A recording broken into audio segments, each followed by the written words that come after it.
Ladies and gentlemen, welcome back to Somos Moss, the official podcast of Somos Moss NM and your source for the latest news and notes on the New Mexico United and the New Mexico Runners. My name, of course, is Seth Bedoff. Joining me this week, as always, we have Jacob Terrell, Earl Nieto. Guys, glad you're here. I know it's been a tough week, and as much as our posts like to say last night that it wasn't about our emotional damage from the weekend, I think maybe it was, despite the technical difficulties last night. So I do appreciate you guys hopping on and talking with me. I have a burning question for Jacob. Okay. Is that a slice of cheese?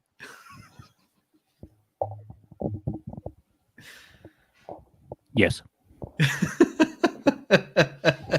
Okay. All right. What a way to start the show. Guys, it is, of course, Wednesday night, not a Tuesday. We do appreciate you being here. If you are over in the chat on YouTube, Facebook, or Twitter, we can't see your comments, but you can still watch it live over there. Facebook, YouTube, throw your questions and comments in the chat. We will get to them throughout the show.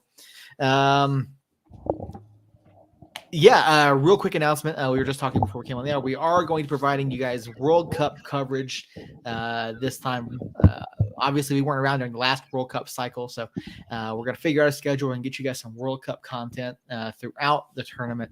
Should be a lot of fun. Quality World Cup content. Quality World Cup content. There you go. That's the key. Quality content. Except on the nights that I have it. Dear God. Then we're fun.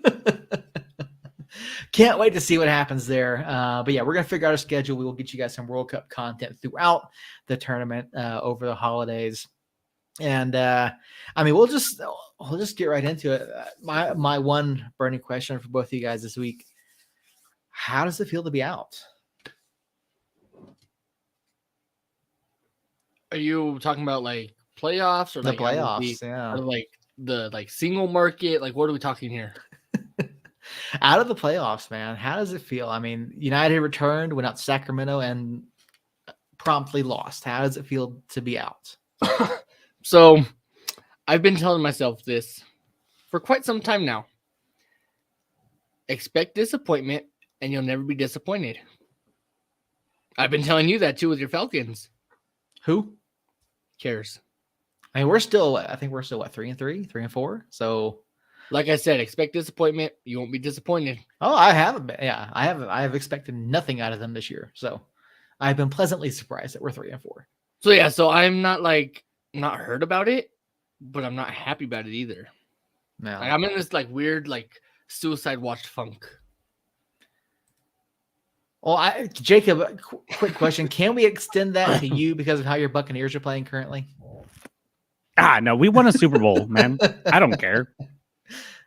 I thought Brady was gone, and maybe he probably should have been gone the way it's going now. But no, I mean, and it's early. I mean, the Chiefs were 3-4 after 7 weeks last year, so that's right where we're at. I don't really care. And basketball started, so I'm all in on the basketball hype train right now. So, and hockey. I'll pay attention to basketball come February, March. I pay attention to it now, and then I'll stop paying attention to it for a while, and then I'll pick it back up. There is hockey, which Seth, you are a St. Louis Blues fan. Yes, I've been following. The Blues have been playing pretty well so far early this season. Yeah, don't get your hopes up. They just lost 3-1 to Oilers. Yeah, I caught the early part. I didn't catch the third period. How did we come on the Blues for you to follow? Just random spin of the wheel. The Blues, really? Yeah, the Blues. So can you name one player on the Blues? Not Ilya Kovalchuk. Okay. No, there was a guy that I was watching they're in one of their preseason matches that I was really impressed with. Here, I'll help you out. Get a pen ready. Because the guy's name is Vladimir Tarasenko. I do recognize that name. No, that's not the guy though, because when I was watching, I didn't get to see him play. No, he's a right winger. He's pretty good. That's what I've heard. Let me see. Who was it? Because I texted somebody about it. Crap! I gotta look it up. But no, I was really impressed with the way that he played in the couple preseason matches I watched. And I've watched all the matches so far in the regular season. So they're not matches, by the way. Games, whatever. Was it Ryan O'Reilly? No, it wasn't Ryan. O'Reilly is their captain, and O'Reilly is a former Avalanche player, and I love that guy. I hate the Blues, but I love that guy. Yeah, I hate the Blues too. I'm a Preds fan, so I hate the Blues. I think I want to say it was Justin Falk. I was watching him. I was really impressed with how he played. And I think the last preseason game they had, he scored like 1 or 2 goals. He's like a bombing defender. It's pretty nice. Yeah, he was like I was really impressed with him. I was really enjoying watching him. So I've been keeping an eye on it. I'm definitely gonna do. I can't tell if Earl knows what he's talking about or if he's just better at bullshitting hockey than he is soccer. No, I know hockey. Yeah, this is a learning experience for me with hockey. Like I've watched it in the past, and now I'm really like trying to like pay attention to it. And I've said it before. Once the Thrashers left Atlanta, I stopped paying attention. So this is definitely different, and there are some aspects of it that I can kind of relate to from my soccer experience.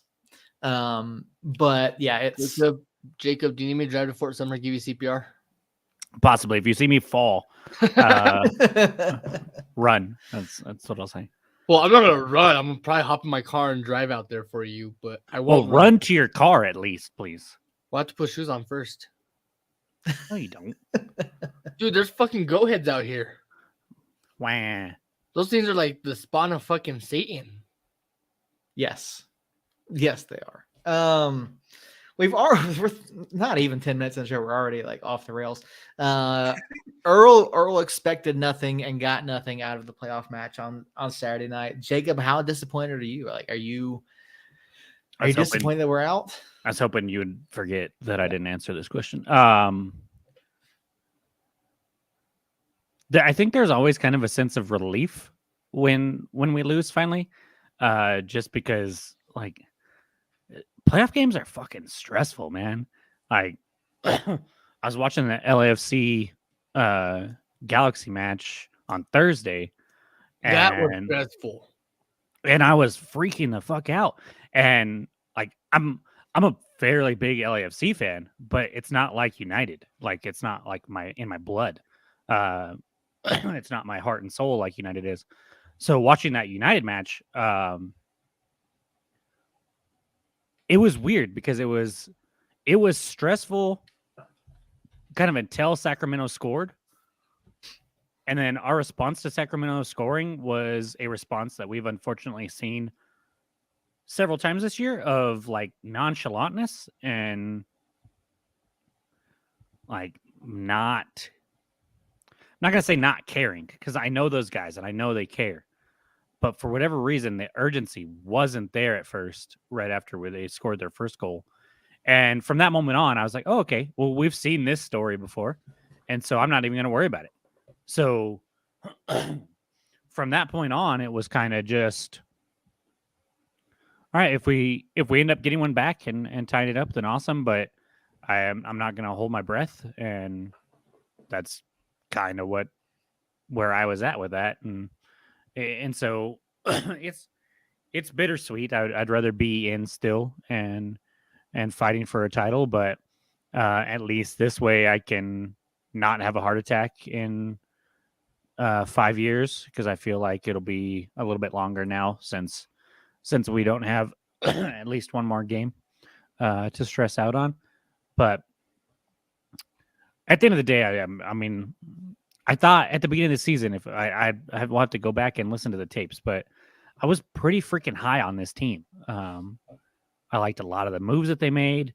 I thought that with Zach coming in and some of the stuff that he talked about in the preseason press conference when I guess his introductory press conference, I thought there were a lot of good things that were going to come of it. And I think we saw a lot of that come to fruition at times. Just the inconsistency of this club has been up and down all year. And then you look at the last, I would say San Antonio, San Diego, Vegas, Los Dos, and Colorado Springs. You look at those 5 matches and you're like, okay, this club has kind of figured some things out and looks pretty good. and then the same old club shows up for the playoff match, and you're just a little upset by it. So, yeah, I think I'm still kind of in a similar state as Earl. I don't know if I'd say Suicide Watch. That was a little dark there, Earl, but I'm definitely kind of about it. Like I'm not. I went through the 5 stages of grief during the match. So now I'm just kind of in like a depressed state about it. Yeah, and for me, and we'll jump into the recap of the match here in just a minute. And later, we don't have to. And later, yeah, let's not. Well, the other option is to dive into the content over on New Mexico United Nation. I like that better. I have not been on since after we went down 2 goals. I took my watch off so I wouldn't be getting the little vibrations from Earl and his text messages. And I put my phone in my room. I didn't text at all that night. Oh, bullshit. Well, after the 2-0. Yeah, it's I mean, I want to get to some of that here in due course, no matter what we do. But because there are some interesting takes. There are some interesting takes on Reddit as well. And so I want to get like instant reaction as soon as the season's over from you guys on some of this stuff. So we'll get to that here in just a little bit. But for me, watching Saturday night, I had my family here. My parents were in town. My boys were here. We were all hanging out. And that's what I wished it had been a home match. I wish so I could take my parents out to a game and let them see, what it's like being there, with United Nation and hanging out at a match. And so that's what I was really pulling for, the home opportunity. So,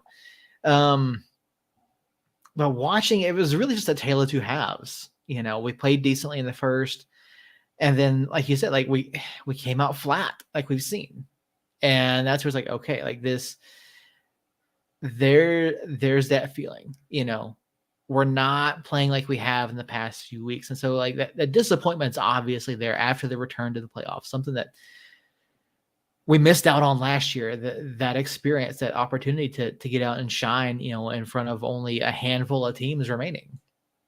And so, I mean, yeah, it's, as a fan, it's disappointing because obviously you want the team to do well.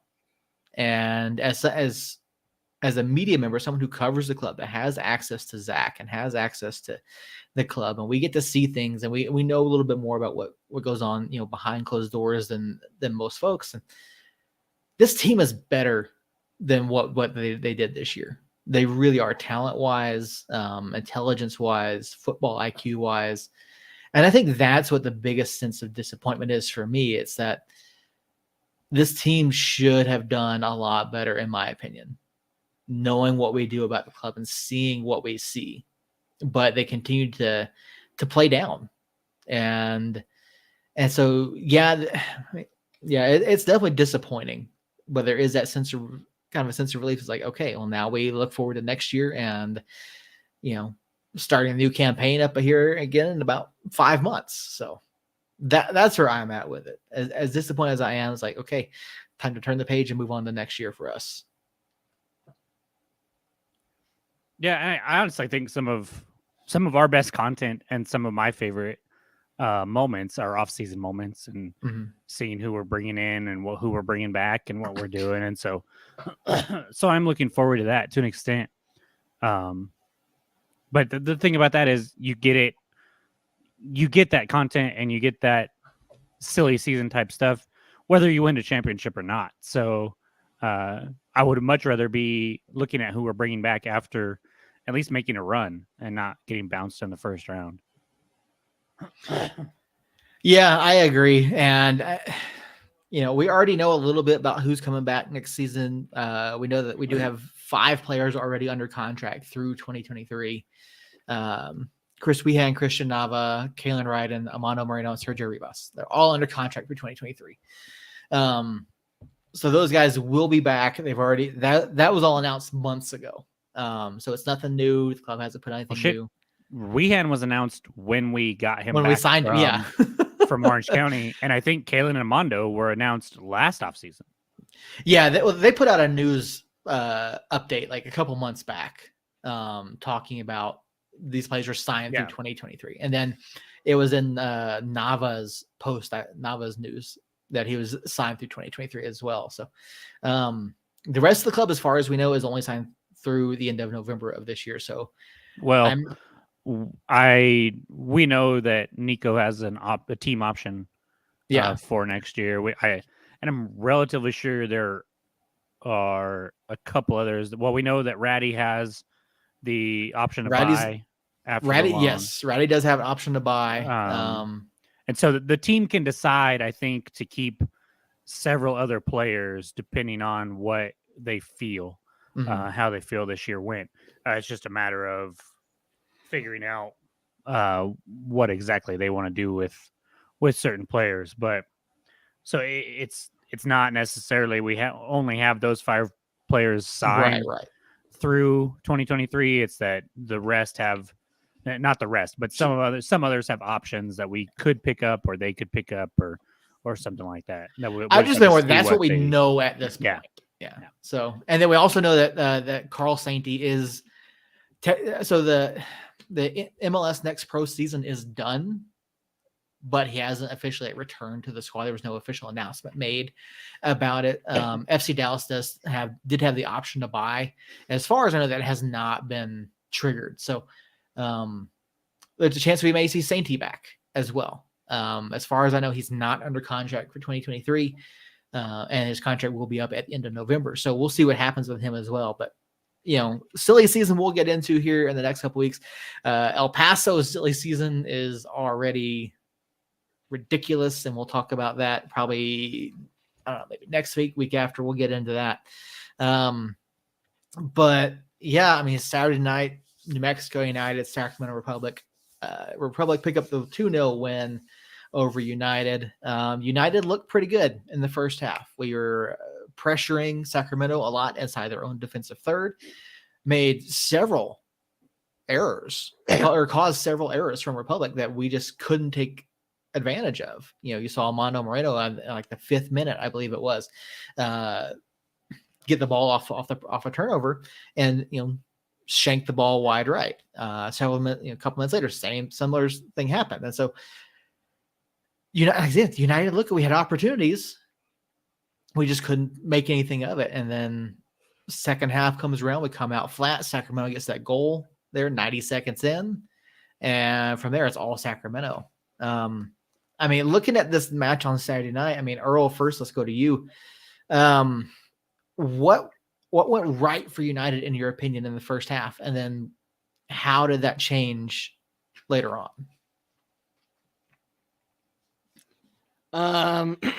So what went right in the first half was we looked hungry. We looked like we wanted to score, and we actually were acting on that hunger of trying to score. Then the second half came, and I don't know what happened at halftime during the speech or halftime during whatever happened, but we turned it off, for lack of better words. Just straight up didn't come out, didn't look hungry, looked lethargic in the second half until about the 80th minute, where he brought on a couple subs to try to boost some speed, and it just didn't really matter at that point because we're already down 2-0. Speaking of those subs, Jacob, and this is something we've talked about all season long. We saw an injury sub in the first half for Sam Hamilton. We saw Nico Brett come on in the 62nd minute, and then we had Christian, Devin, and Josh Suggs all come in around the 75th minute. At that point, do you think it was too little too late? Because at that point, we were already down 2-0. Do you think Zach could have brought them on a little bit sooner and maybe help stem the tide a little bit or put more attacking pressure back on? Or do you think there was something else behind his logic? I don't know. I think we've second guessed a lot of the sub patterns for Zach this season, and when Nico came on, I'm pretty sure I text because at the time Nico and Nava were standing next to an assistant, kind of going over some stuff, and I thought they were both going to come in at the same time, and I thought that's what we needed. I thought we needed that jolt of Nava in the midfield, attacking midfield type jolt there, and then I was just excited. I wanted Nico back out there because Nico typically does what Nico does, and that's score goals if he can get any kind of service whatsoever. And so I was really pumped about that, and then I was really upset when Nava didn't come on right away. I think that Nava should have been brought on when Nico came on, and then shortly after that, more changes should have been made. I'm not going to say that we came out of halftime looking lethargic. I know that you can point to the first goal there 90 seconds in and say we got caught flat-footed there, but that was a great ball, and Foster's just quick. I mean, he's just fast, so he was able to beat Swahi there and then beat Tim Bacchus and put it in the back of the net. But I don't know if we can. I think that was more of a punch to the mouth than coming out of halftime looking lethargic. I feel like after that it was like, oh shit, okay, let's take a deep breath, and then they never got settled in and got to where they wanted to push forward. I think they were too afraid of letting that same kind of goal happen again and getting caught out of position, that they just didn't show that urgency to get forward and to try to get that tying goal until later in the match after it was already over. And honestly, I mean, it should have been 3-0 if not for a Tim Bacchus miracle save on Archibek. I mean, that was Suggs just gave him that breakaway and one-on-one with Tim Bacchus, and Tim Bacchus was able to make a stop, which kept us in it, and I thought might give us some life. I think that was around like 80, 82, 83, maybe a little bit earlier than that. And I'm like, okay, good job, Tim Bacchus. Maybe that'll spark some kind of fire in us, and it just didn't. And we saw that too many times where we just couldn't get that sense of urgency up in big moments. And I don't know what that was. I don't know if that's coaching, if that's trying to teach them, because we've heard coach talk about playing with emotion and controlling that emotion and harnessing it damn it, more than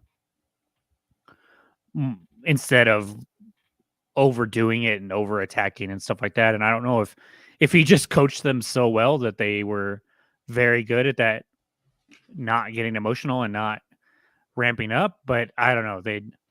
It's very frustrating as an observer to pick up on a lack of urgency in a playoff do or die match down a goal. It just doesn't make a whole lot of sense. And so I don't know what that actually is. I know what we translate it as is lack of urgency, but I don't know where that comes from. Yeah, while we're talking, I'm playing around with the touch map with the chalkboard over on USLChampionship.com. Nico had 6 touches after he came on the pitch. 6. And that's something that we've talked about all season, is the distribution and the service that Nico is getting. And I think this is a big part of it. I mean, 6 touches is not enough for a forward like Nico. He's someone that you have to get involved. Jerome had quite a few touches, right around 22 touches, before he came out. So he had more time on the ball than Dev and Dev and Nico combined, which I think is a good thing, but it didn't translate to anything. I think we're having a totally different conversation if you flip the two halves. Mm-hmm. Even if we still lose by 2, if they score 2 in the first half, and then we come out in the second half looking like we did in the first half, I think we're sitting here going, "Oh, they won it. They won Yeah. it." But how they did not,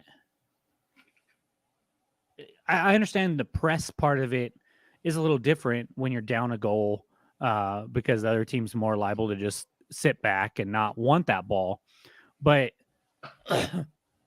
the urgency and the running at players and the running for loose balls and the passing. I mean, Earl, we can talk about the passing now. I think it's time to have that conversation.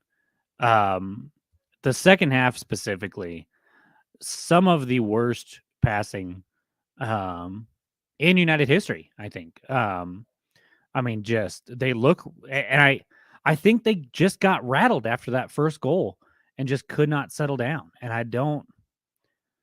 I thought this team, I mean, we went down to Galaxy and came back and won. We went down to San Antonio, came back and got the draw. We went down to San Diego and came back and got the draw. I thought we had kind of learned to fight a little bit and not get rattled like that. And they just, I mean, just bad pass after bad pass. The the Archbeck chance that I was referencing was a Suggs pass that was literally to him, to Archbeck. I mean, it wasn't even like close to a United player that he just passed it away. The second goal was off a terrible turnover, a bad pass in our end. I mean, it just they weren't crisp like we had seen them. They weren't attacking in that second half, but I think that Nico getting only 6 touches doesn't surprise me because we had the ball in our end like 5 total minutes in the second half, it felt like. I mean, the one chance in our end, not with any purpose though. Not in the second half. Oh, no. Yeah, no, there was no like purpose at all. Well, we had it was just half. Yeah. Well, is there ever a purpose when we go into our back half? Yes, technically. But no, I mean, we never got forward in the second half until the bitter end there after it was too late with any like real attacking threat. I mean, I can probably count 4 times. I can count on one hand how many times I thought we actually looked dangerous in the first half or in the second half. I mean, and one of them was, I don't know what the hell their keeper was doing on that one play where he came out and it like hit off his shoulder and fell to Nico. And I understand what Nico was trying to do there because you have an empty net. I think he was even kind of shocked at what the hell was going on and kind of rushed it and ended up getting his shot blocked and then it kind of bounced around and stuff. But I mean, it was a microcosm. That game was a microcosm of United season. It was a lot of good things that we could talk about. But at the end of the day, the few mistakes that we made with the ball that led to goals and then not being able to finish is just how the season went this year. And it's kind of fitting that it ended on a game like that.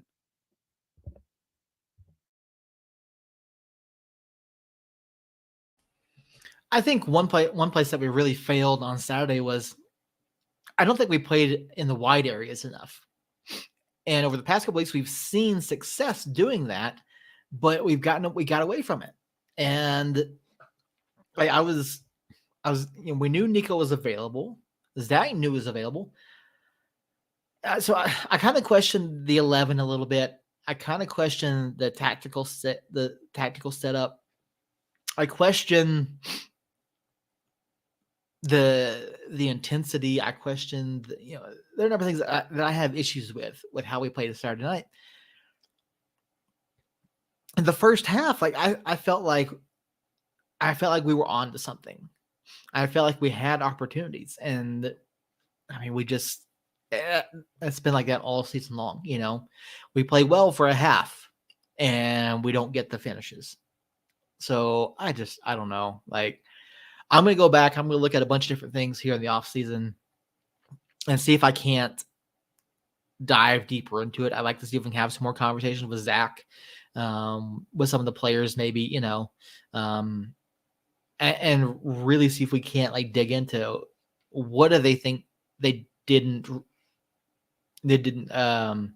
successfully do throughout the season. I mean, Earl, looking at the missed opportunities, what can United do to fix that? Like either mid game, like we saw Saturday night, we had early chances against Sacramento. How do you make changes to make those more likely to give yourself in a more likely position to convert? How do you continue putting yourself into those opportunities when Sacramento clearly outplayed us in the second half?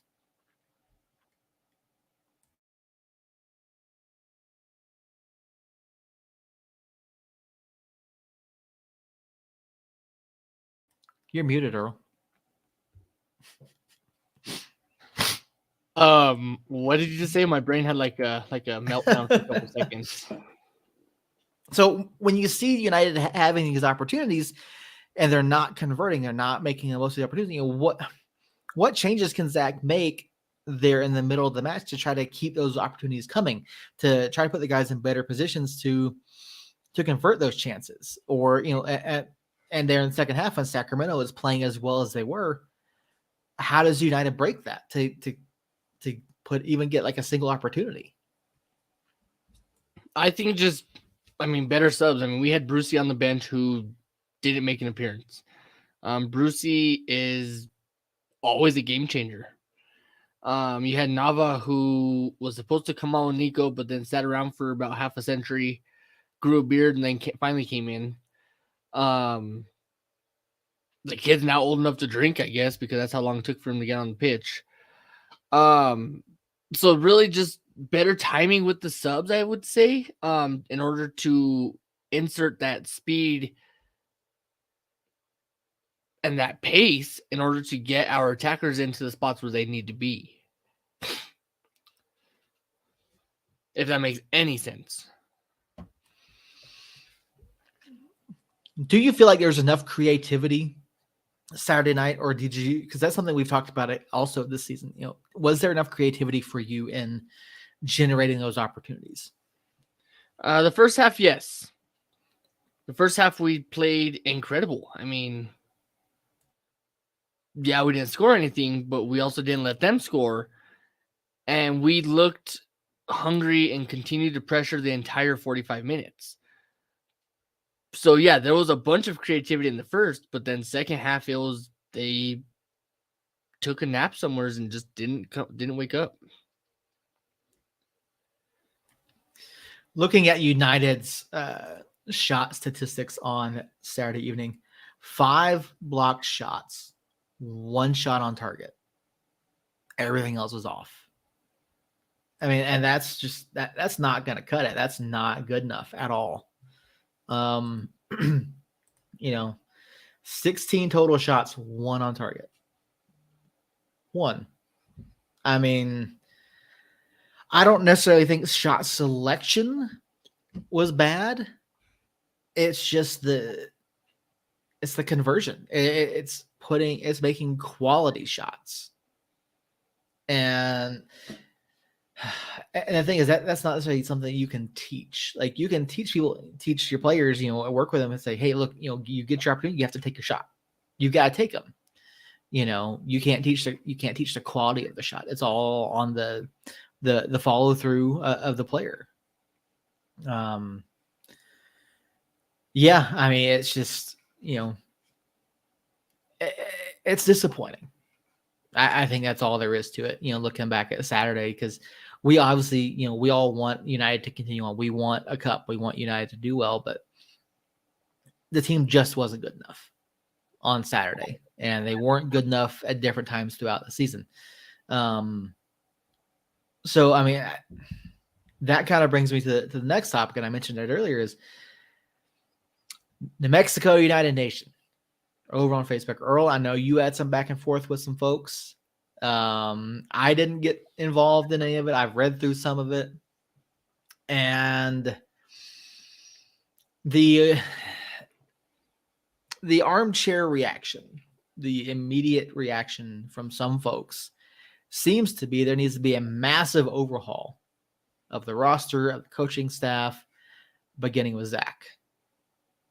Or there needs to be a change in leadership and ownership, because there are some people that believe that Peter doesn't know what he's doing. I mean, Peter's rightly, Peter has said that he was never fully a soccer guy, and he's learning as he goes.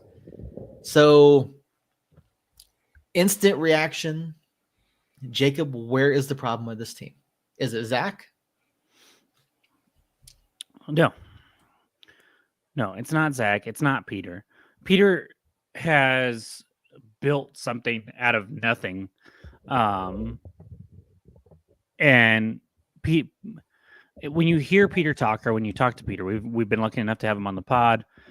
Seth's interviewed him another time that we've put out on the podcast, and then obviously we see him at all the home matches and stuff like that. The guy is wanting to build something for New Mexico, the state and the community, and he is accomplishing that off the pitch 100% for sure. And on the pitch, I mean, we missed the playoff. We've missed the playoff once.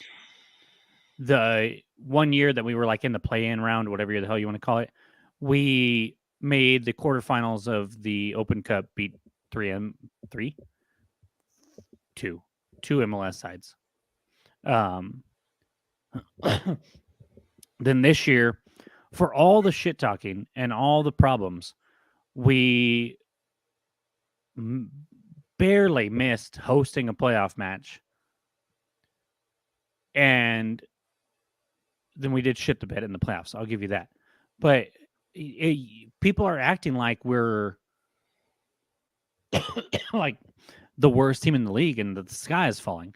Like they're acting like we're like Tacoma.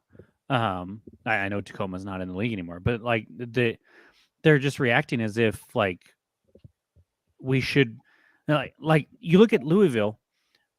Louisville came into the league successful. Since FC Cincinnati, they came into the league successful.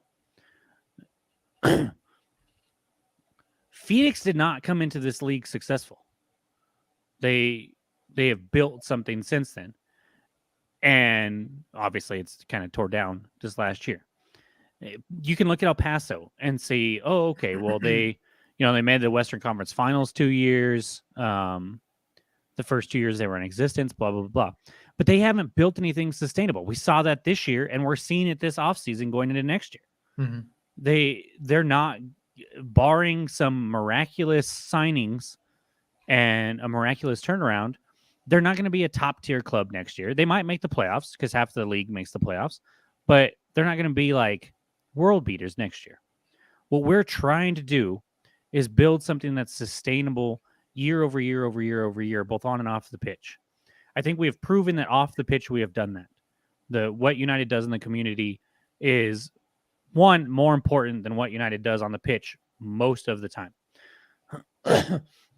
And two, has been super successful no matter which way you look at it. I don't care what you look at. The Somos Unidos Foundation, the academy team, the U23 team, going into the schools, being there for these communities. It's something that no other team in the league that I can see anyways is doing it quite like we are. So then you come back and you focus on the pitch. Zach is a first-year head coach. We saw our most successful season. Oh, but wait. But if this was the Premier League, he'd be fired. It's not the Premier League. It's not even MLS. Wait a minute. You mean we are not the top league in the world? And so you look at that, look at this season alone. Some will say we underperformed. I think we underperformed for the talent that we had on the field. But that's not taking into account that Zach is a first-year head coach. We had a lot of key additions that were new. if you look at Tampa Bay, who I really aspire to be Tampa Bay because Tampa Bay has been in this league a long fucking time. And they have been successful the whole time. They very rarely have had a down season. And their coach right now has been in that system for 8 seasons. And I would not be surprised if Tampa wins it all this year after losing in the finals last year. They're that good of a team. But they've built that by year after year after year staying consistent and getting better and better and better. And for us to give Zach 1 year and then call for his head, give Nico 1 year and then call for his head, try to remake this whole roster. There's good fucking players on this roster. There's talent on this roster. Rachel, if you're listening, I have to take a little bit of like these guys. She kind of has said that the fire, or the connection with the fans wasn't there as much, and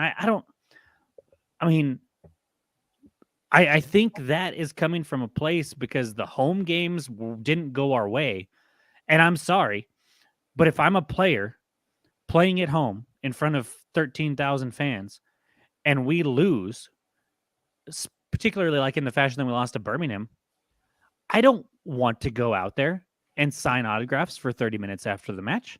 I'm furious. And if you look at our home record, even the draws, like against Orange County and Oakland, the 2 of the first 3 matches of the season, if you're giving up late goals, your heart is just ripped from your body in those moments. And so you're not going to be as like joyous and engaged with the fan base when you're going around signing autographs as you would if you just trounced somebody 5-1. That wasn't happening this year, at home especially. So I think the problem with this club is growing pains. I think everybody had expectations that were probably a little too high. And everybody just needs to take a fucking chill pill. Let Zach have another offseason to work. Let Itamar have another offseason to work. The change, calling for change at the top with Peter is ridiculous. Nobody else is going to come in and put what Peter has put into this club as far as time and money and opportunity loss that he could have been doing something else with. This has been his life for 4 seasons. And nobody else no ownership group is going to come in and do that. That's just not how it works. Especially like, we know El Paso fairly well, right? Who owns El Paso? Does anybody know? Off the top of their head? No. Does anybody know what El Paso is doing for his stadium? Anything? No. What we have at the top is special. And I don't understand how anybody could be calling for anything other than that. See, I haven't been on United Nations, so you opening this can of worms is just fired me up. Well, let's take it over to Earl then. Earl, you actually have had some back and forth. I've gone through, I've read some of this stuff. I haven't commented. I'm not very active in New Mexico United Nation. I should probably be more active over there, but that community. No, you shouldn't. No, you should. You don't. That community to me is so incredibly toxic, and Reddit's not much better. But at least over on the subreddit, I'm a moderator and I can, ban hammer people, that annoy me. Speaking of which, I want to ask you guys this real quick before I get to your question. And I'll actually start with you on this. Earl, if you were not a diehard, would you have a problem with me referring to players as Dev, Christian, Nico? Or do you think it's a necessity that I use their last names at all times?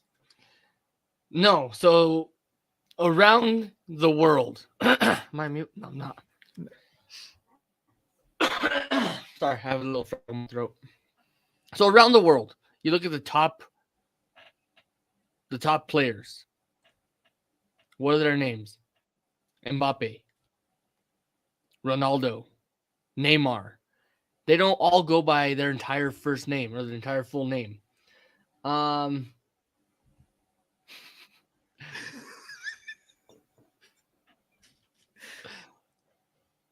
I don't know where to go with this anymore. Can I ask what the fuck you're talking about? Okay, so if you've never been on the subreddit, during every match we have a live thread that runs live That place commentary. is toxic. When I'm in the box, I usually we usually hear about the subs a couple minutes ahead of time, so I talk about the subs, things like that. There's one person over on the subreddit that apparently has started taking issue with the fact that I sometimes call players by their first names. And they got upset saying we're not all best friends. And for someone who's not a diehard, you should use their last name so they know who you're talking about. And this person was willing to die on this hill Saturday night during the match. Now, even if I wasn't a diehard, you hear Dev, you hear B. This guy got upset by me calling bees. Like, if you don't know who bees is, even as a casual, that's an issue. If you don't know that Dev is Devin, that's a problem, if you ask me. So I'm just curious. Is it a problem if us as media, if we refer to players by their first names? No, and there's no reason to continue this argument, especially when around the world, even for the non-diehards, people are calling them by Neymar and Ronaldo or Cristiano or Messi. I mean, they don't all go by their entire full legal birth certificate name. Earl, I like your argument, but you're literally just using last names, and it's You are. funny. But anyways, All here's my theory. I think this guy just wanted to be mentioned on the podcast. I think that's what was going on. he was legitimately he was arguing with me and like other people about this. Like he was dying on this hill. I think he just wanted to be on the podcast, and you're giving him exactly what he wants. So I think we should just move on. Okay. So I mean, Earl, we heard Jacob's take, and like I said, you had some interactions with the folks over on the Mexico United Nation. Are you hashtag Prince out? And if you are, why? If not, where do you think we need to make a change? So how many expletives can I use? Go full Carlin if you have to. Deal. So Saturday night, let me picture it. Hold on. Now would be a good time if your kids are listening with you. Yes. To fast forward 30 seconds or have them leave the room or just tell them earmuffs and have them cover their ears. Thanks. Okay. So now that we have the earmuffs and the expletive mark going on this 48th minute. So picture it. My house. Saturday about 9:05, 10:05-ish, whatever time the match ended. My sarcastic ass hops on this toxic wasteland called New Mexico United Nation to be a snarky little bastard. I did comment on your post and said, "Shut up, Earl," as soon as I read it. We're like 2 seconds after you posted it. And then I quickly deleted the comment because I realized I was just in my feels. And then I got the fuck out of there. I saw your comment and then I didn't see your comment. I was like, what the fuck just happened here? Anyways, there's one. Sorry, kids. So my snarky ass decided to hop in on that toxic wasteland called New Mexico United Nation and post. I don't even remember what I posted. Oh, I do remember now. It was my prediction for the upcoming posts that are going to be happening in the page. And then I put, let me guess, Prince out. It was at that point that I knew I fucked up. Because the amount of people that just hate on anything when it doesn't go their way. For example, United losing a playoff game. We're fucking media. We should be the ones that feel this the most. We do a podcast for the club. We should be the ones feeling this. No, media members are soulless bastards, remember? Oh yeah. That's just that guy right there.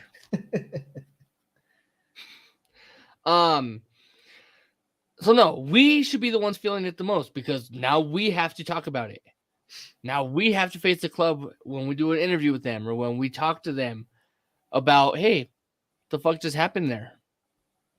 So no, we should be the ones that feel it. But no, these jackasses, and I'm gonna put it out there. If anyone is on that post or comment, it is what it is. So these jackasses decided to comment that I have no idea what the fuck I'm talking about, which, yeah, they're kind of right.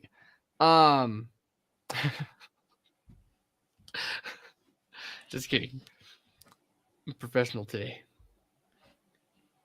So these idiots decided to tell me I don't know what I'm talking about and that I'm just one of the diehards and that won't give up the fact that we're mediocre and this and that and yada yada yada. They kept going on for about 3.5 days. I'm pretty sure I'm still getting messages at church. Still getting messages on Monday. So yeah, about 3.5 days. Telling me how I'm dumb and how I'm stupid because I don't support the Zach Prince out movement. Sorry, but if you, and Jacob, you touched on this a while ago. If you are one of the people, so I want you guys all listening right now to take a moment and do a deep dive into your heart. If you are the person that thinks that a head coach who has never had a head coaching position in his life has to come in and rebuild a roster, which he's never done in his life. If you're the idiot that decides that, hey, this guy needs to be gone because it's his first season and he doesn't know what the hell he's doing and we didn't win the championship, we didn't win the Open Cup, and God forbid we didn't get a chance to play fucking Arsenal, kick fucking rocks. You know, there's a river or a little lake just south of me called Manzano Lake. Jacob knows all about it in the department that he's in. Just walk into there. Just walk in. Your problems will be solved. And if it's not solved, you should probably grab one of the bricks that's on the side of the road and then walk back in. That's where I'm at. Someone, I did see a post over in New Mexico United Nation comparing Zach coming in and the roster to how when Steve Alford got run out of town. He left for UCLA. Coach Neal came in, inherited a roster basically. I mean, yes, a lot of these guys have been here the past 2 seasons. Yes, we brought back some guys who were here in the inaugural season. I'm going to stop you there. So, Steve Alford, yeah, he did take off UCLA. Pissed on his soul, pissed on his grave, whatever the case you want, whatever the hell you want to do with it. Then you're bringing this random dude named Noodles. The guy's nickname is fucking Noodles. What do you expect? On top of that, it's college fucking basketball to where you can have one team one year and an entire different team the next. Well, to be fair, El Paso is going to have a completely different team next year too. So who fucking cares about it? But and this is something we talked about earlier in the year was the roster turnover. You know, we've tracked the number of players that have returned year over year, and while there's a significant amount of turnover, we've still had a core group of guys come back from year to year. See, but that's the thing. Which club actually retains, unless you're other than Tampa Bay, which club actually retains a majority of their people? Lou City, probably. In the USL, if your name is not Tampa Bay or Lou City, which club actually retains everybody? No, that's a fair point. And that's an absolutely fair point. Like, no club is going to retain an entire club. Very few will anyway. But yeah, it's just one of those situations where, you know, Zach inherited a club. He's been called Troy Light. I think we've said it here on the show. It's been said other places. It's been said on the Nation, on Reddit. He's Troy 1.5 basically. And while he did inherit a lot of the same players, he runs a very similar system. There have been changes. There have been some things, and I think there's a good core coming back next season to build on. And so looking at this, I mean, some people have been calling for Zach to be fired for months now. I don't agree with that. You guys clearly don't agree with that. I mean, this isn't Champions League football. This isn't Premier League. This isn't MLS. We made the play. Zach made the playoffs in his first year. Did we kind of sort of back in maybe just a little bit? Yeah, kind of. So you can look at it that way based on how we played for stretches in the season. Now you got to go out and play. You got to go out and play and win the points. I was while we're talking, I was going through looking at the schedule. We dropped 17 points from a winning position this year. 17 points from 1, 2, 3, 4, 5, 6, 7, 8 matches where we were leading and then dropped points. Well, that's a huge problem. That's got to change. But yeah, to call for someone's head at this point in their first season, I think is absolutely ludicrous. Looking forward to next year, what's the expectation of Zach and how much leeway does he get next year? Do you think he gets the full season, or do you think if there's a bad run that Pete pulls the plug? I mean, it would have to be a terrible run, and it would probably have to be like to start, like, but that's not gonna happen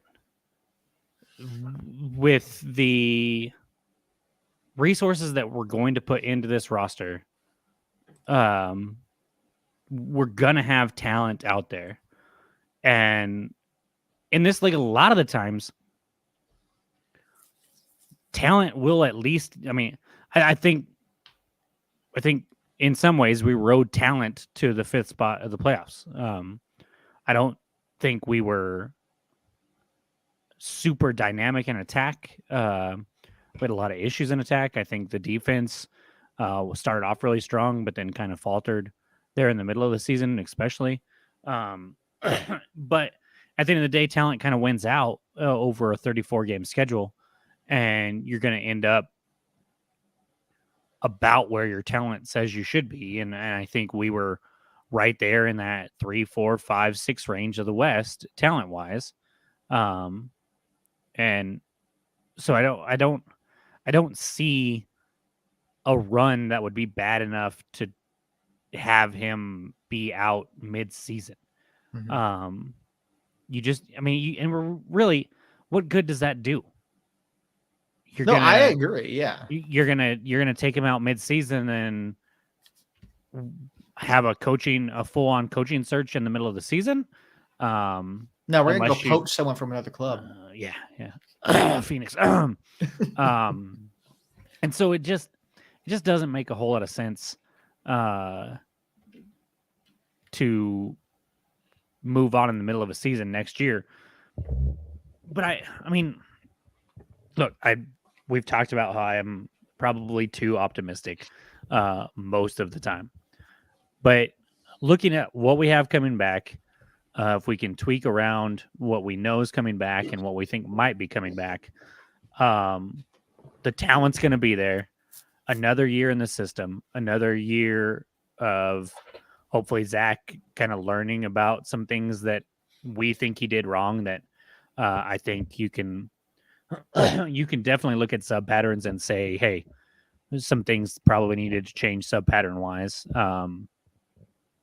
There's some players on this team that I'm not as high on as others. And so I wouldn't be heartbroken to see some of them leave. Unfortunately, 2 of those are already guaranteed to be back next year out of the 5 names that we mentioned already.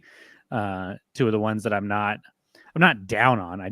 Rivas and Moreno I think they should be better than what they are. And I think a lot of people think they are better than what they are. And so unless they step up, then just not going to be super thrilled with their play most of the time. That being said, they both finished the season fairly well. And I think that from the front to the back, the talent on this team is going to be good next year and leave us with a chance to host a playoff game again. I do think, though, when you're looking at the full scope of next season, a playoff win and possibly hosting a playoff game is probably going to need to happen for Zach not to be on a hot seat. with Peter. I don't think he's on the hot seat now. I think Peter 100% has his back right now. I mean, we know this because last year it wasn't Peter that got rid of Troy. Troy got rid of Troy. Right. Troy is the that was one a that mutual stepped down. decision. Yeah. Peter did not say, "Hey, you're out of here." It was Troy who said, "Hey, I need to. I think they need. I need to move on. They need to move. The team needs to move on. Like we need to get out of this situation." And so even then, even after 3 seasons, that people were calling for Troy's head after the first year, I think, or at least the second year, or midway through the second year, Earl was. Earl's asleep. Yeah. They still would have held on to him for another year. Peter would have. And I'm so sorry, what was Earl? Sorry. You were asleep, Earl. You were No, I asleep. was not. I was actually texting my wife. Oh, he said that you wanted Troy out. Oh, of course. Yeah. but I wanted Troy out of the fucking doghouse with everyone else being fucking stupid with him. And so, and what I was saying was that it wasn't even Peter that got rid of Troy. Troy got rid of Troy, and Peter would have kept him for another year, even though everybody was calling for his head. So Peter's not going to get rid of Zach after 1 year for sure. Peter's probably not going to get rid of Zach after next year, unless it's like abysmal and we like completely shit the bed and miss the playoffs by a lot. It's just not going to happen. And I don't think we're going to miss the playoffs. I don't think we're going to have a situation like Phoenix and El Paso did this year, where you have a fairly talented team and you just decide to shit the bed. I just don't see that happening. That doesn't mean we're not going to be inconsistent as shit like we were this year, but we'll just have to see what happens this offseason and going into next year and see where we're at talent-wise.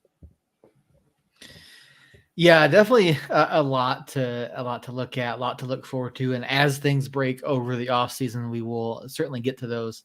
I do want to move on to our next topic, which is our pick'em. Earl, congratulations. You are leading our pick'em currently.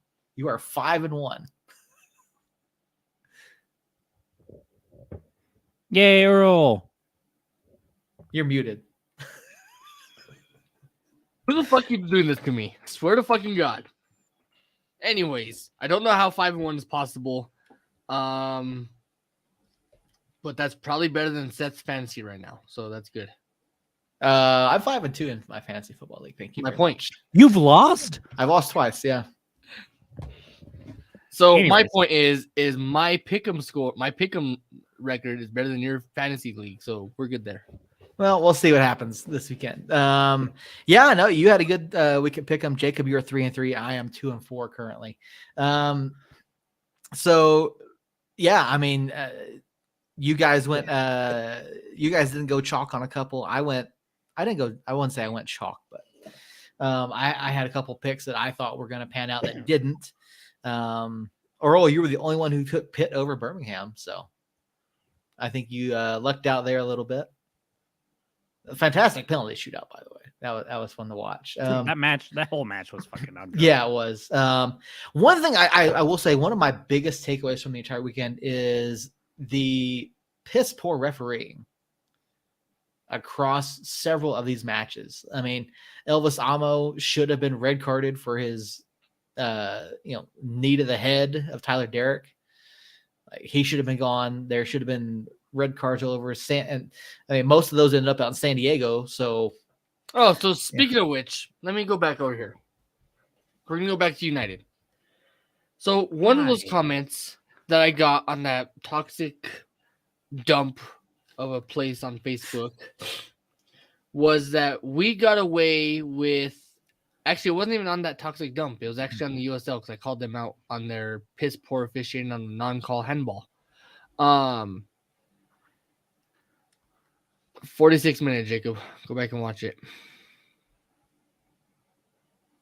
His hand is not in a natural position.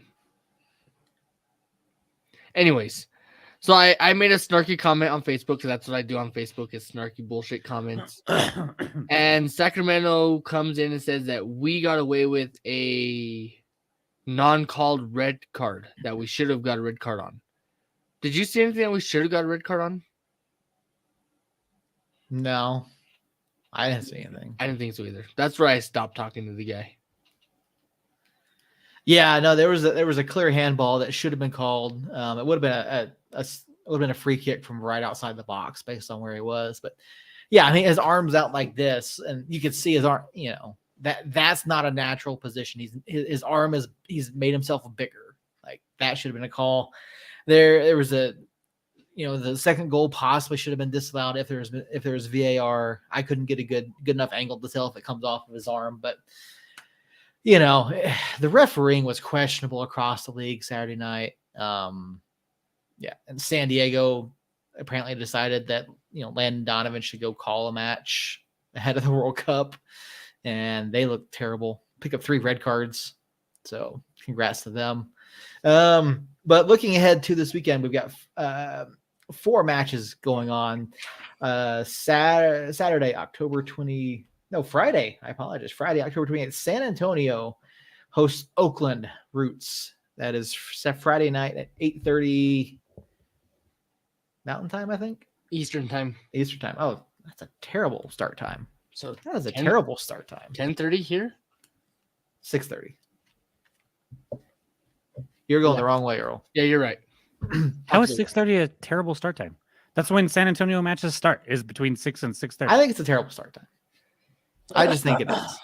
Anyways, carry on. And the reason I say this is because you've got 1 match on Friday and 3 on Saturday. The 3 on Saturday all overlap. Okay, that I'm with you on that, but don't say 6:30 is a terrible I think start 6:30 time is terrible. without context. I think it's 6:30 is still a terrible start time. Terrible start time. So, San Antonio, Oakland. Who you got in this one? San Antonio. San Antonio. Okay. Yeah, I'm going San Antonio here as well. As good as Oakland looked against San Diego, and again, San Diego shot themselves in the foot 18 times and then amputated the leg and still tried to play. San Antonio's the better team here. I think they're going to walk away with the win. Saturday night, we got 3 matches. First one leading the charge is Lou City hosting Pitt. This is a 5:30 p.m. start time for us. Who you guys got in this one? It is. It's a terrible start time. How dare it interfere with the New Mexico Ice Wolves home opener? Lou City. Okay, Earl's got Lou. Jacob. All right. Yeah, I like Lou City in this one too. I just don't think Pitt has it. Next up on the slate for Saturday night is Colorado Springs hosting Sacramento. I don't know. This one troubles me a lot. You're leading, Earl. You're going to go first.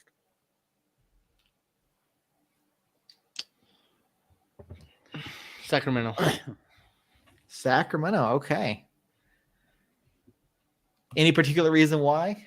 Or is it just because they beat us? No, it's because Colorado Springs does not play well. I mean, they lost before they started playoffs. They lost 3 of their last 5 games. 4 of those were at home, Mm-hmm. and they lost 3 of those. And they dropped a 3 spot on RGV in the final 20 minutes of the game. Yeah. So they are so inconsistent that it's actually kind of scary that they're even in this position right now. So yeah, Sacramento. Okay, Jacob. Colorado. Any particular reason? Wasn't sold on Sacramento when they beat us. I think the game was there for us to get back into. We just didn't do what we needed to do, and I don't think Sacramento gets in that position because I think Colorado is able to get an early lead or get the first goal anyways, and make it a shit show from there. And so I will say Colorado, but I will also say extra time, maybe even penalties. I also am looking to put here on this back wall somewheres a Jeff Caldwell kit. So yes, the sooner the better. Did you ever write your letter to Colorado Springs? I did. You did? Nice. Okay. Nice. Interesting. All right. We'll see what happens from that. Have they replied? No. Okay. I sent a snail mail though.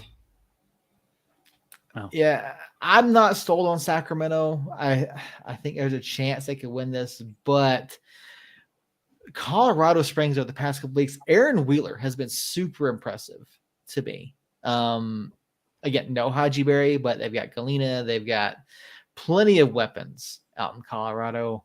I think Colorado wins this one. And the final match of the night, this one kicks off at 6:30 p.m. Mountain Time. Memphis and Tampa, the 2-3 matchup out in the East. I think this one's going to be really interesting, and this was the one that's on my watch list on Saturday night. This one's tough because obviously Memphis is the 2 seed. They're really good. But then Tampa Bay just plays fucking incredible with Gonzalez or whatever his name is, Gonzalez or Gonzetti, whatever the fuck his name is. I know how you spell it, Guenzetti. So Gwenzetti.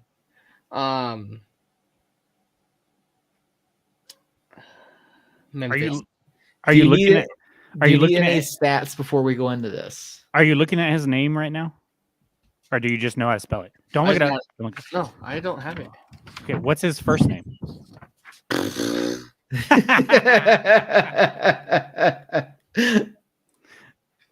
Okay. Do you know it? It's Sebastian, I believe. You might be right.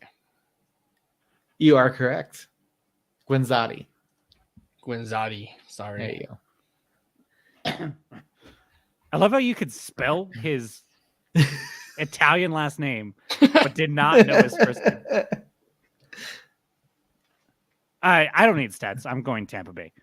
Tampa Bay. Okay. I've watched at least one match of every team this year, and even in the Eastern Conference, and most of them, especially the clubs that are remaining, I've watched at least two.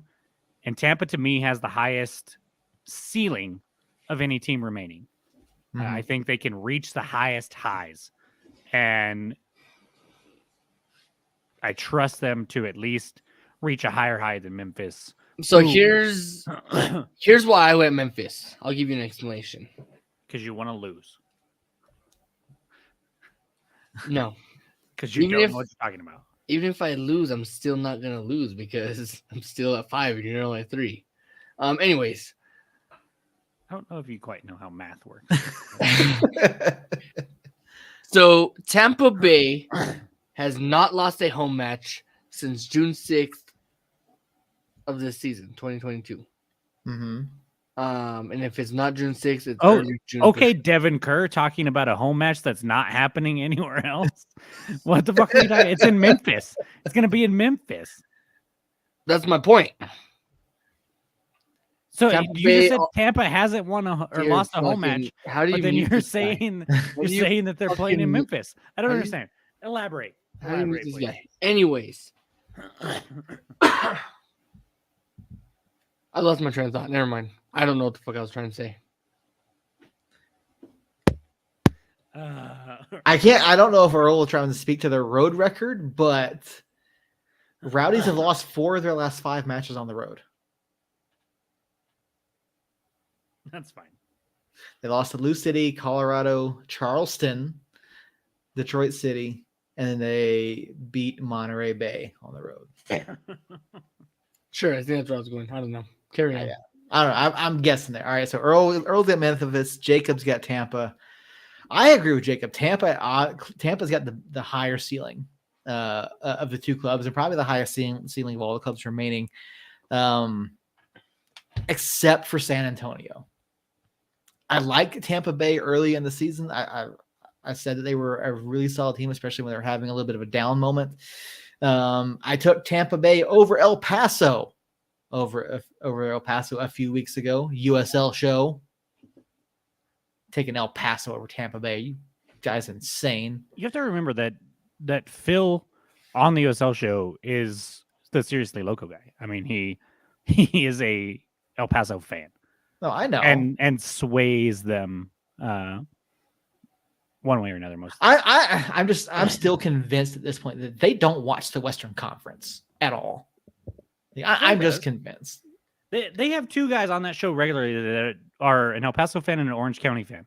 We got a San Diego DM, fan. San Diego fan. Yeah, Alan. We got a DM over on Twitter earlier saying that we should try to see if we can't get a spot on the USL show to bring a Western Conference point of view to that show. Nah. I'll reach out to Kaylor. So funny story. I did try to get because back in the day they had a Western Conference and an Eastern Conference show. Mm-hmm. And at the beginning of, I want to say the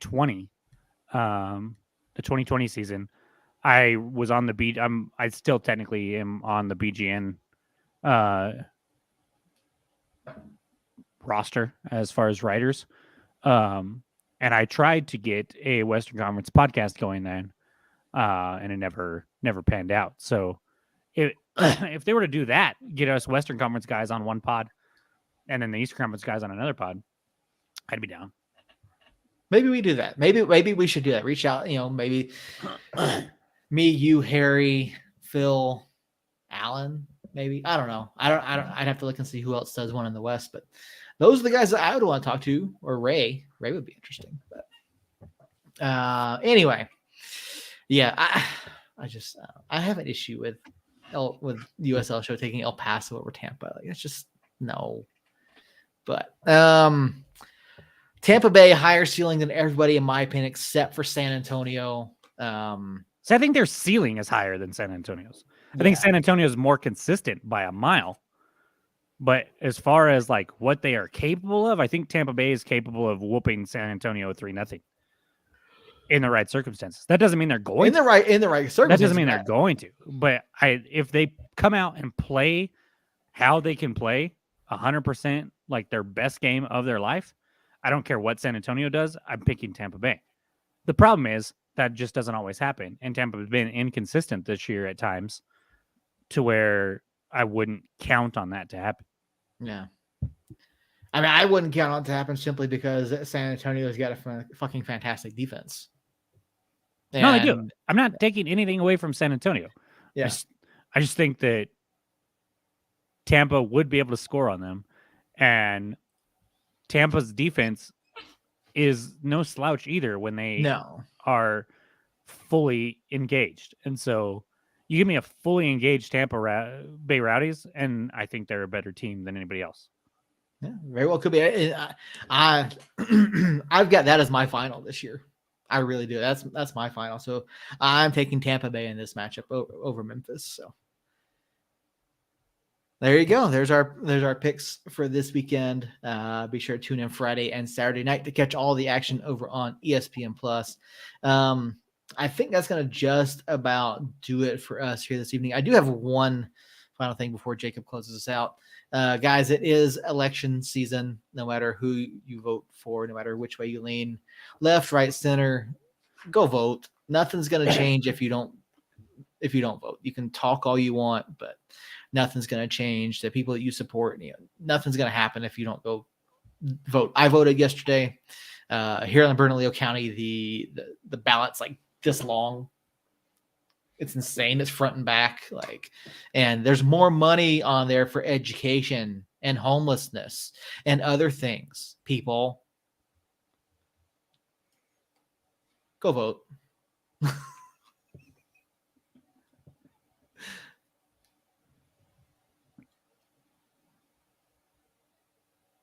Why? Sorry, my nihilistic approach is it doesn't fucking matter. But we're not a political podcast, so I will leave that to Seth. And if he says go vote, then damn it, go vote, because it's Seth saying it. It's just important, and it's obviously it's taken over the airwaves, and people have been talking about it all over the place. So I'm just saying, go out and vote. I'm not trying to make this political. I'm not going to try to sway you one way or the other, but there you go, Steven. There you go. Thank you, Steven. Thank you. Vote it up, baby. Steven's the most anti-government person that I know, by the way. So it's funny that he's saying that. Yeah. Anyways. What an episode. Yep. Earl, do you have anything else? Yeah, I got one thing for you guys.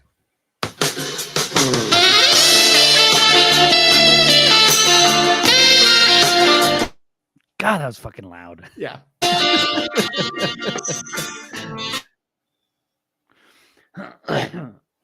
Oh yeah, you do work for the government now, don't you? I forgot about that, Steven. Wait, 3 of the 4. Oh, 3 of the 4 of us do actually. So that's funny. Sorry, I was going to unmute you, and you muted. I unmuted you. You muted yourself. I'm sorry. Anything else? No.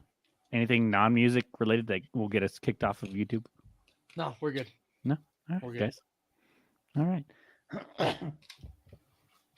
right. We'll be back next Tuesday. We'll probably maybe we'll have some roster news. I don't know. Maybe not. We'll see. Well, if United takes the El Paso route and is just like, fuck the playoffs. Here's all our roster news. So we'll see. We'll see what happens there, and then. But we'll maybe talk about that. We'll definitely talk about the playoffs. I'm looking forward to leading the playoff pick'em after next week. So we'll talk about that for sure. I can guarantee you that we will not talk about a few things. We will not talk about Seth's fantasy football team. We will not talk about wrestling because I don't. Wait, actually, let me take that back. There's not a pay-per-view. Is there a pay-per-view this week? Crown Jewel this weekend. There was a premium live event last weekend. Just say fucking pay-per-view. Why you got to be all stupid? Yeah, Crown Jewel this weekend. So if you're not looking, if you're looking for something to do this weekend, Roman's gonna lose. no, fuck no. Anyways, so we will be talking about wrestling next weekend more than likely, or at least these two will. I will sit here and nod vigorously as I. You can talk about Logan Paul. It's all right. I don't. I couldn't tell the difference between Logan and Jake if they had their name tattooed on their chest. I probably couldn't tell the difference. So I won't talk about them either. One carries an NFT on his chest. Why do you sound like you're in another room all of a sudden? I don't know, because my fucking shit fell. Oh, Anyway, there you are. one carries an NFT on his chest that used to be worth $100,000. I don't know what the fucking NFT is, Earl. Is These now words mean nothing to me. is now worth $4.42. Awesome. So yeah, that's Logan Paul.